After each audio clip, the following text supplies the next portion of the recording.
শহীদ জিয়াউর রহমান বেগম খালেদা জিয়ার সন্তান, কান খাড়া করে শুনে রাখেন, 70% জনগণের বিপক্ষে গিয়ে দেশের ক্ষমতার মসনদে টিকতে পারবেন না। মনে রাখবেন, জুলাই বিপ্লবের রক্তের উপর প্রতিষ্ঠিত নতুন বাংলাদেশে সুবিধাবাদের রাজনীতি, মুনাফিকের রাজনীতি বাংলার মানুষ সহ্য করবে না। জনগণের পক্ষে, দেশের পক্ষে আপনারা যদি অবস্থান গ্রহণ করতে ব্যর্থ হন, দেশের জনগণের ম্যান্ডেটকে যদি আপনারা বৃদ্ধাঙ্গুলি প্রদর্শন করেন, বারবার বলছি, এদেশের জনগণের গণরায়কে যদি হাইকোর্ট দেখান, এদেশের জনগণ রাজপথে আপনাদেরকে মোকাবেলা করবে ইনশাআল্লাহ। 70% জনগণের বিপক্ষে গিয়ে দেশের ক্ষমতার মসনদে টিকতে পারবেন না। শহীদ জিয়াউর রহমান বেগম খালেদা জিয়ার সন্তান, কান খাড়া করে শুনে রাখেন, জনতার বিরুদ্ধে গিয়ে কেএম হাসান আজিজ মার্কা নির্বাচন করার চেষ্টা করলে পরিণাম শুধু আপনারাই পুড়বেন তা নয়, আপনাদের অপকর্মের কারণে দেশপ্রেমিক রাজনৈতিক সংগঠনগুলোর নেতা কর্মীরা 28শে আগস্ট কিভাবে রক্ত দিয়েছে ঢাকার রাজপথে বাংলার মানুষ সে কথা ভুলে যায় নাই। আপনাদের ভুলের খেসারত দিতে হয়েছে আমাদেরকে। 25 বছর পর্যন্ত গুম, খুন আর হত্যার রাজনীতির শিকার হতে হয়েছে। তাই আমরা চাই ভালোয় ভালোয় দেশ পরিচালনা করেন, জনগণের রায়ের প্রতি শ্রদ্ধা প্রদর্শন করেন। বিএনপি প্রধান জনাব তারেক রহমান সাহেব গণভোটে হায়ের পক্ষে তিনি ক্যাম্পেইন করতে বাধ্য হয়েছেন। আমি জিজ্ঞাসা করি, উপরে এক কথা, তলে তলে আরেক কথা বলে, এটাকে আমাদের দেশে কি বলে? মুনাফিকি বলা হয়। তাই আজ বিএনপির রাজনীতির দুই বুনিয়াদ, দুটি নীতি জাতির সামনে স্পষ্ট। এক হলো মুনাফিকের রাজনীতি, আর এক হলো সুবিধাবাদের রাজনীতি। আজকে যিনি প্রধানমন্ত্রী হয়েছেন জুলাই বিপ্লবের কারণে, আজকে যিনি স্বরাষ্ট্রমন্ত্রী হয়েছেন জুলাই বিপ্লবের কারণে, আজকে যারা বেশিরভাগ এমপি হয়েছেন জুলাই বিপ্লবের কারণে, যে জুলাই বিপ্লব আমাদের নতুন জীবন দান করলো, সেই জুলাই বিপ্লবকে অস্বীকার করা মানে এই নতুন জীবনকে অস্বীকার করা। আবু সাইদ রক্ত দিয়েছিল কি জন্য? সে তো ছাত্র নেতা ছিল। তার রক্ত চলে গেলে সে ক্ষমতায় যাবে এই আশায় রক্ত দেয়নি, একটা পরিবর্তন চেয়েছিল। আজকে বিএনপি ক্ষমতায় আসে পরিবর্তন ভুলে গিয়েছে। সংগ্রামী ভাই বন্ধুগণ, আমাদের এই আন্দোলন কোনো দলের বিরুদ্ধে নয়, আমাদের আন্দোলন জনগণের বিপক্ষে যে অবস্থান নিয়েছে তাদের বিরুদ্ধে। আমরা সকল সময় জনগণের পক্ষে থাকি। আজকে একজন ব্যক্তির কাছে ক্ষমতা কুক্ষিগত করার মাধ্যমে যদি আপনারা দুঃস্বপ্ন দেখেন, আবার জোর করে ক্ষমতায় থাকতে পারবেন, বোকার স্বর্গে বাস করছেন। আল্লামা মামুনুল হক। আসসালামু আলাইকুম ওয়া রাহমাতুল্লাহ। একটা গল্প শুনেছি আমরা গ্রাম বাংলার। একজন মা, সে তার নিজের ছেলে এবং নিজের মেয়ের জামাতা সম্পর্কে মন্তব্য করতে গিয়ে বলেন, আমার ছেলেটা খুব খারাপ, শুধু শাশুড়ির কথা শুনে, আর আমার মেয়ের জামাইটা খুব ভালো, কারণ সে শুধু আমার কথা শুনে। কথা শুনলে মেয়ের জামাই ভালো, আর কথা না শুনলে নিজের ছেলেও খারাপ। আজকে বিএনপির হয়েছে সেই সুবিধাবাদের রোগ। অন্তর্বর্তীকালীন সরকার প্রবর্তিত অধ্যাদেশগুলোর মধ্যে যেগুলো ক্ষমতাকে বৃদ্ধি করে সরকারের এবং সরকারের আরও নিয়ন্ত্রণ প্রতিষ্ঠা করতে সহায়তা করে, সেই সকল অধ্যাদেশগুলো বিএনপির খুব পছন্দ। আর যে সকল অধ্যাদেশগুলো, যে সকল প্রস্তাবনাগুলো জাতির কাছে জবাবদিহিতায় বাধ্য করে, সেগুলো তাদের কাছে খুব অপছন্দ। তাই আমরা মনে করি বিএনপি আজ যেই রাজনীতি করছে সুবিধাবাদের রাজনীতি। আমরা নির্বাচন পূর্ববর্তী সময়ে বিএনপির আরেকটি চরিত্র লক্ষ্য করেছি, সেটা হলো তলে তলে বিএনপি সারা দেশে গণভোটে নায়ের পক্ষে ক্যাম্পেইন করেছে, কিন্তু প্রকাশ্যে সে নায়ের পক্ষে কথা বলার দুঃসাহস তাদের ছিল না, সেই সৎসাহস তাদের ছিল না। এই জন্য লক্ষ জনতার সামনে বিএনপি প্রধান জনাব তারেক রহমান সাহেব গণভোটে হায়ের পক্ষে তিনি ক্যাম্পেইন করতে বাধ্য হয়েছেন। আমি জিজ্ঞাসা করি, উপরে এক কথা তলে তলে আরেক কথা বলে, এটাকে আমাদের দেশে কি বলে? মুনাফিকি বলা হয়। তাই আজ বিএনপির রাজনীতির দুই বুনিয়াদ, দুটি নীতি জাতির সামনে স্পষ্ট। এক হলো মুনাফিকের রাজনীতি, আর এক হলো সুবিধাবাদের রাজনীতি। মনে রাখবেন, জুলাই বিপ্লবের রক্তের উপর প্রতিষ্ঠিত নতুন বাংলাদেশে সুবিধাবাদের রাজনীতি, মুনাফিকের রাজনীতি বাংলার মানুষ সহ্য করবে না।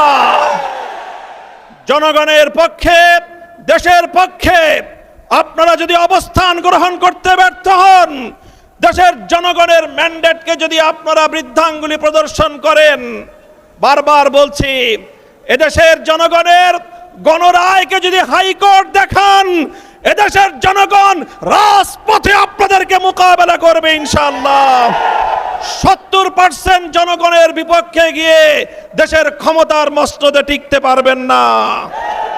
শহীদ জিয়াউর রহমান, বেগম খালেদা জিয়ার সন্তান, কান খাড়া করে শুনে রাখেন, জনতার বিরুদ্ধে গিয়ে কেএম হাসান আজিজ মার্কা নির্বাচন করার চেষ্টা করলে পরিণাম শুধু আপনারাই পুড়বেন তা নয়, আপনাদের অপকর্মের কারণে দেশপ্রেমিক রাজনৈতিক সংগঠনগুলোর নেতা কর্মীরা 28শে আগস্ট কিভাবে রক্ত দিয়েছে ঢাকার রাজপথে বাংলার মানুষ সে কথা ভুলে যায় নাই। আপনাদের ভুলের খেসারত দিতে হয়েছে আমাদেরকে। 25 বছর পর্যন্ত গুম, খুন আর হত্যার রাজনীতির শিকার হতে হয়েছে। তাই আমরা চাই ভালোয় ভালোয় দেশ পরিচালনা করেন, জনগণের রায়ের প্রতি শ্রদ্ধা প্রদর্শন করেন, অন্যথায় রাজপথে, সংসদে আমরা আপনাদেরকে মোকাবেলা করব ইনশাআল্লাহ। আমি যে আজকে আপনাদের সামনে কথা বলার সুযোগ পেয়েছি তা জুলাই বিপ্লবের কারণে।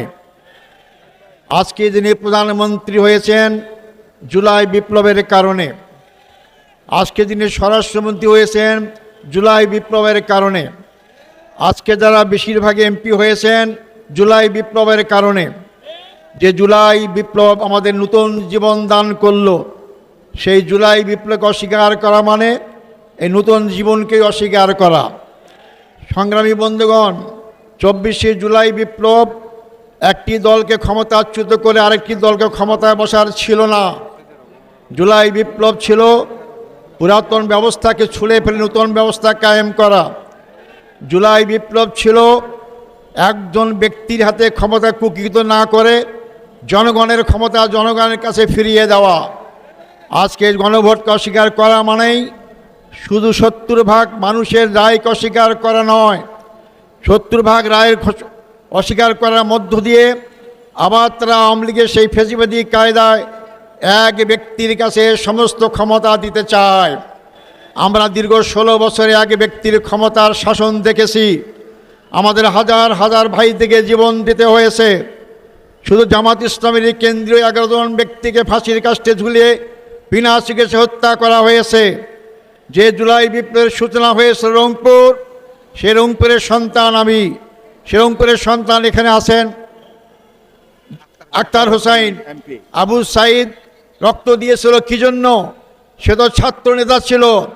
তার রক্ত চলে গেলে সে ক্ষমতায় যাবে আশায় রক্ত দেয়নি, একটা পরিবর্তন চেয়েছিল। আজকে বিএনপি ক্ষমতায় আসে পরিবর্তন ভুলে গিয়েছে। সংগ্রামী ভাই বন্ধুগণ, আমাদের এই আন্দোলন কোনো দলের বিরুদ্ধে নয়, আমাদের আন্দোলন জনগণের বিপক্ষে যে অবস্থান নিয়েছে তাদের বিরুদ্ধে। আমরা সকল সময় জনগণের পক্ষে থাকি। আজকে একজন ব্যক্তির কাছে ক্ষমতা কুক্ষিগত করার মাধ্যমে যদি আপনারা দুঃস্বপ্ন দেখেন আবার জোর করে ক্ষমতায় থাকতে পারবেন, বোকার স্বর্গে বাস করছেন। মনে করেন কেয়ারটেকার সরকারের আন্দোলনের কথা, কেয়ারটেকার নাকি পাগল ছাগল ছাড়া কেউ বোঝে না। আপনারা অস্বীকার করলেন, আন্দোলন দমাবার চেষ্টা করলেন, শেষ পর্যন্ত মারলেন, এমনভাবে মারলেন কেয়ারটেকার হলো। আপনারা ক্ষমতা আসতে পারলেন না। জনগণের বিরুদ্ধে অবস্থান গ্রহণ করবেন না, আমাদেরকে রাজপথে আসতে বাধ্য করবেন না। রাজপথের আন্দোলনের ফলাফল সরকারি দলের জন্য কোনো শুভ অবস্থা হয়নি, কোনো সময় হবে না। আমাদেরকে জুলুম অত্যাচারে ভয় দেখাবেন না। সবগুলো পার করে আজকে এই বয়সে আমরা এসেছি। সময় থাকতে যদি দেশ ভালো চালাতে চান, গণভোটকে রায়কে মেনে নেন, কার্যকর করেন, জনগণ আপনাদেরকে ভালোবাসবে, শ্রদ্ধা করবে। আর যদি অবজ্ঞা করেন, আপনারা সংখ্যাগরিষ্ঠের কারণে, এই সংখ্যাগরিষ্ঠ কীভাবে হয়েছেন আপনারা ভালো করেই জানেন। ভোটের ফলাফলে আপনারা ইঞ্জিনিয়ারিং করে আজকে এই ক্ষমতায় এসেছেন, সেটা আপনারাও জানেন, জনগণও জানে। এই জন্য আপনারা জোর করে সংখ্যাগরিষ্ঠ অর্জন করে জোর করে দেশের জনগণের উপর চাপিয়ে থাকতে পারবেন না। আমাদেরকে আবার রাজপথে অবস্থান করতে বাধ্য করবেন না। যেটা সংসদে সমাধান করার চেষ্টা করুন। যদি সংসদের কথা যদি আপনারা রাজপথে আনতে দেন, রাজপথের আন্দোলন জনগণের কোনো সময় বিফল হয়নি, সফল হবে ইনশাআল্লাহ। একটা দল তো পালিয়ে গিয়ে একটা দেশে আশ্রয় পেয়েছে।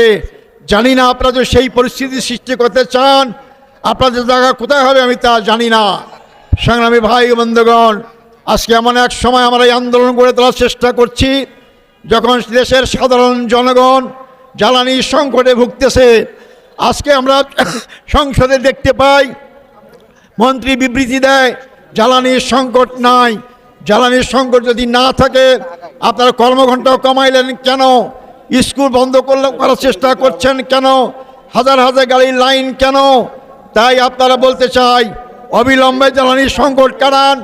শুনতে পাচ্ছি আপনারা দাম বাড়াবেন। যদি দাম বাড়ান, আমার একটা প্রস্তাব থাকবে আপনাদের কাছে। আপনারা কার্ড দিতে অভ্যস্ত, ফ্যামিলি কার্ড দেন, অমুক কার্ড দেন, দাম বাড়াবেন, আমাদের জ্বালানি কার্ড দেবেন, সবাইকে জ্বালানি কার্ড দেন, তাহলে আমরা দাম বাড়লে আপত্তি করব না। সংগ্রামী ভাই বন্ধুগণ, আপনারা জাতিকে সত্য কথা বলুন, সত্য কথা সঠিকটা তুলে ধরুন, নাহলে জাতি আপনাদের ক্ষমা করবেন না। সংগ্রামী ভাই বন্ধুগণ, আসুন এই আন্দোলনের সূচনা যদি সংসদে ফয়সালা না হয়, আপনারা বৃহত্তর আন্দোলনের প্রস্তুতি নেন। আমরা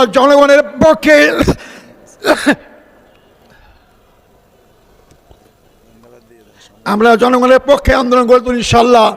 সবাইকে ধন্যবাদ। আসসালামু আলাইকুম রহমতুল্লাহ।